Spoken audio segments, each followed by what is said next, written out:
이번 시간에는 그 노인과 갈등부터 좀 먼저 알아보는 시간을 갖도록 하겠습니다. 그러면 이 노인계의 그런 갈등은 또 어떤 부분에서 우리가 또 바라봐야 될까에 대해서 좀 한번 생각을 좀 해보시고요. 이 사회가 변하고 있잖아요. 그죠? 그리고 노인기의 그런 영역들, 그 다음에 그런 환경들, 그 다음에 그런 에너지도 바뀌고 있어요. 그러면 갈등은 줄지 않을까요? 갈등 많이 줄지 않을까요?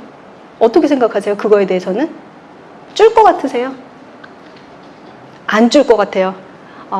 그냥 체감하는 온도, 체감하는 거는 그냥 계속 많은 것 같다. 그럴 것 같아요. 그럴 것 같다. 네, 그럴 수도 있죠.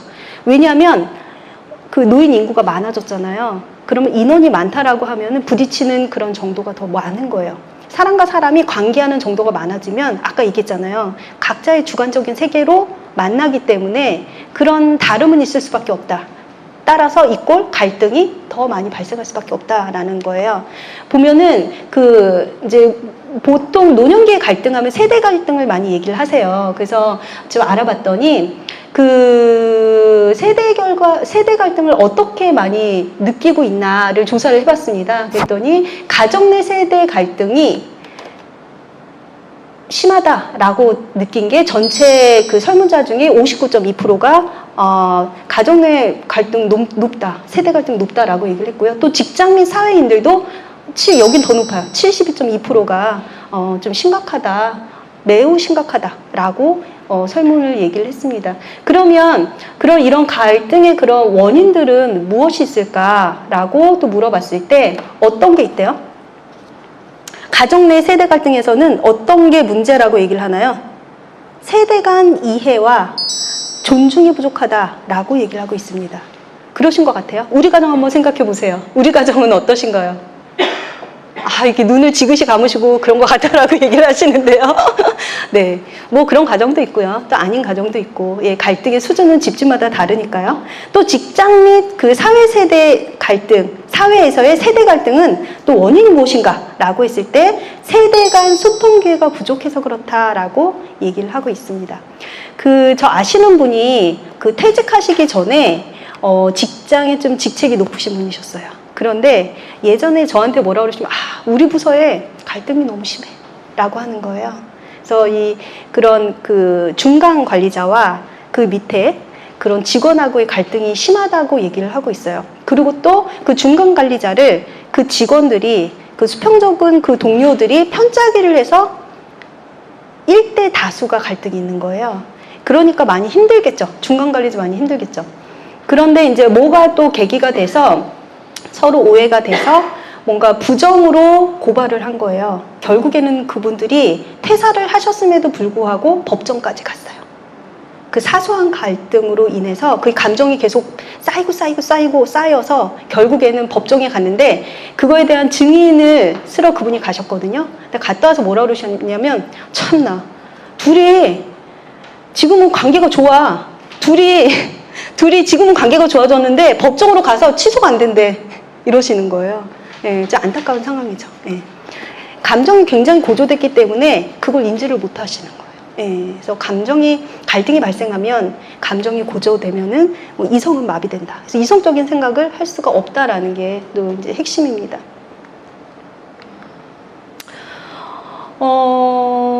지금 아까 이제 말씀드린 내용이 여기에 들어가 있는데요. 우리가 보통 갈등이 발생을 해요. 이 세대 간의 갈등이 발생을 한다는 건 수직적인 거잖아요. 그죠? 나이가 젊은 사람, 또 이제 나이가 많은 사람, 그 다음에 또 부모와 자녀, 그리고 또 뭐 상사와 부하, 뭐 이런 식의 이제 갈등인데 사람과 사람이 갈등이 발생을 하잖아요.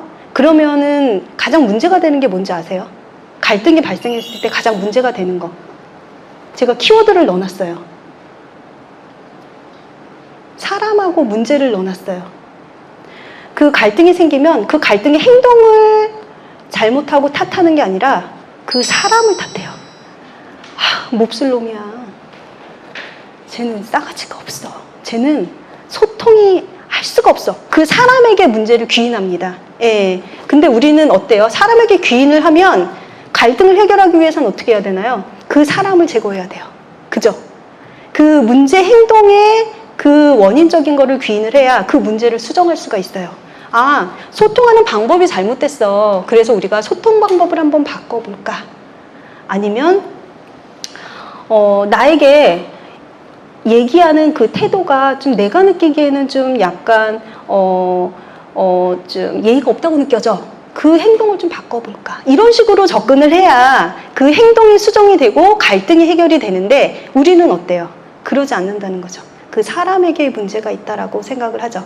우리가 지금 계속 세대 간의 갈등에 대해서 얘기를 하고 있는데 그러면 우리가 지금 이 동시대 비동시대성이라는 얘기를 해요. 한 세대를 보통 25년에서 30년 정도를 한 세대로 보는데 그럼 세대가 바뀔 때마다 지금 우리가 지금 평균 연령이 지금 거의 뭐 몇 세인가요?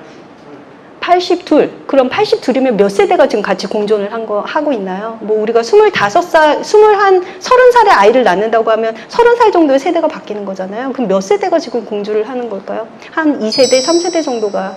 이게 이제 100년이 되고 120년이 되고 150년이 되고 연령이 더 늘어날수록 그런 다른 세대들이 같이 한 세대에 공존할 텐데 그러면 이 세대가 경험하는 게 경험치가 다르잖아요. 아까 제가 키워드를 하나 제시를 했을 때도 그 경험치에 따라서 굉장히 다양한 얘기들을 해주셨어요. 그죠?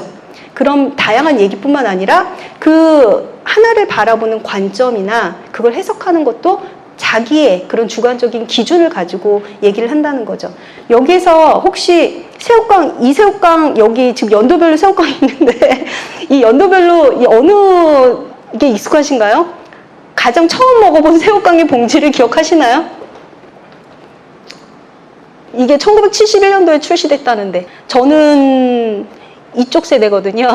이쪽 세대이기 때문에 그 이전 거는 잘 몰라요. 예. 제가 경험하지 않은 거는 잘 모른다라는 거죠. 그러면 그런 사건 사고를 한번 알아볼까요? 사건 사고를 알아보면 혹시 성수대교나 상품 그 백화점이 무너진 거를 뉴스를 통해서 들으신 분?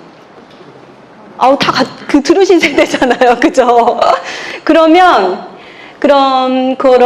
새마을 운동 같이 하신 분 계신가요? 새마을 운동 같이 하신 분. 이게 연도별로 경험치가 다 다릅니다. 그렇기 때문에 그 사람을 이해한다라는 거, 우리가 그냥 단순한 기준과 잣대를 가지고 상대를 이해한다는 건 굉장히 힘든 일이에요. 그래서 우리가 갈등이 발생했을 때, 이런 각자 가지고 있는 그런 주관적인 세계, 그 성공과 경험과 실패와 그런 다양한 그런 상호작용을 통해서 만들어진 이 각자의 주관적인 이런 세계를 우리는 조율을 해야 되잖아요. 그죠? 각자 다른 세계에 있는 사람들이 함께 가기 위해서는 뭔가 주관적인 조율이 필요하다는 거죠. 그러면 이 주관적인 조율을 어떻게 해야 될까요? 답을 주세요. 어떻게 해야 될까요? 뭐가 있을까요? 소통해야 돼. 소통이라고 생각하시나요? 네. 그러면 제가 잠깐 이 소통에 대한 활동을 한번 해보도록 하겠습니다. 좀 너무 많이 피곤해 하시는 것 같아서 앞에 A4 용지를 제가 아까 드렸어요. 그죠? A4 용지와 그 다음에 볼펜을 드렸습니다. A4 용지를 깨끗한 걸 하나 꺼내시고요. 짝을 정해야 돼요. 우리가 짝꿍을 좀 정해보세요. 그리고 뭘 하시냐면 손을 들어서 가위바위보를 한번 해보세요. 가위바위보를 해서 스승님을 한번, 이기는 사람이 스승님. 예, 스승님을 한번, 예, 가위바위보를 한번 해보세요. 가위바위보. 네. 스승님 정하셨나요? 한 분은 스승님이 되시는 거고, 한 분은 제자가 되시는 거예요. 우리 이제 그 스승님은, 저쪽을 보시고요. 우리 제자님은 볼펜을 들고, A4 용지만 보시는 거예요. A4 용지만 보세요.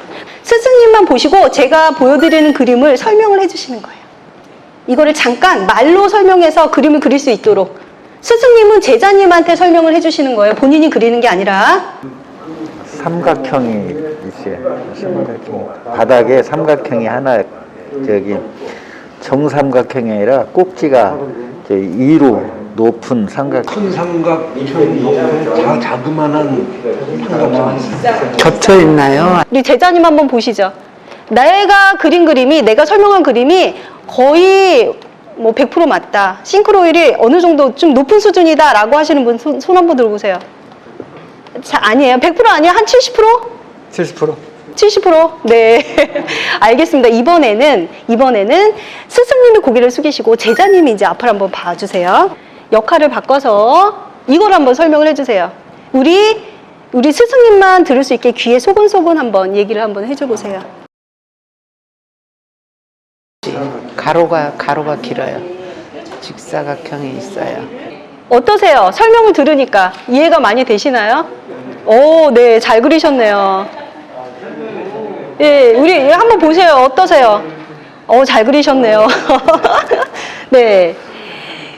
제가 어디를 갔는데, 어디 연수를 갔는데, 거기에 부장님하고 그 직원이 있었어요. 그래서 부장님하고 여직원이 같이 이제 이걸 가지고 설명을 하는 거예요. 그래서 여직원이, 부장님, 우리, 오른쪽에 별이 있고요. 배가 있어요. 바닥에 배가 있어요. 라고 해서 부장님이 그리신 그림이 이거예요. 별이 있고 배가 있잖아요. 예. 그래서 우리가 지금 그 상호 주관적인 이해를 하기 위한 방법 중에 하나로 우리가 소통을 말씀을 하셨는데요. 이 소통에 있어서의 가장 중요한 건 뭘까요? 핵심은 뭘까요? 지금 이 부장님이 잘못했어요? 별 있다, 배 있다, 그렸잖아요. 그래서 이 상호 주관적인 이해를 하기 위해서 우리가 좀 조심해야 될 건 뭐냐면, 이 말이라는 게 내가 하는 게 말이 아니라 듣는 사람 귀에 들리는 게 말이다 라는 게 핵심입니다. 그래서 이게 귀에 들리는 사람 귀에 그게 이렇다라고 들리면 그런 거예요. 그렇죠. 그래서 우리가 이 상호 주관적으로 상대를 이해한다라는 게 이렇게 굉장히 어렵습니다. 그래서 우리가 커뮤니케이션을 따로 관리하기 위해서 교육을 따로 받잖아요. 그죠? 소통이 잘 된다는 건 뭐예요? 주거니 받거니 주는 사람의 말이 가고 그 사람의 말이 다시 나에게 돌아오는 거. 이 주거니 받거니가 소통인 거예요. 원활하게 막히지 않고 잘 되는 거. 예. 그래서 우리가 그 갈등에 있어서 좀 그 관리 기법에 있어서 아까 제가 입장과 관심사와 그 욕구에 대한 말씀을 드렸잖아요. 그것도 중요하지만 이 소통, 우리가 언어가 우리 인류에 만들어지면서 갈등을 내포하고 있다라고 할 정도로 그 소통, 커뮤니케이션으로 인한 오해가 굉장히 많습니다. 그래서 우리가 상호 이해를 하기 위해서는 소통의 그런 기술이 굉장히 중요하다라는 말씀을 드리면서 오늘 강의 이것으로 마치겠습니다.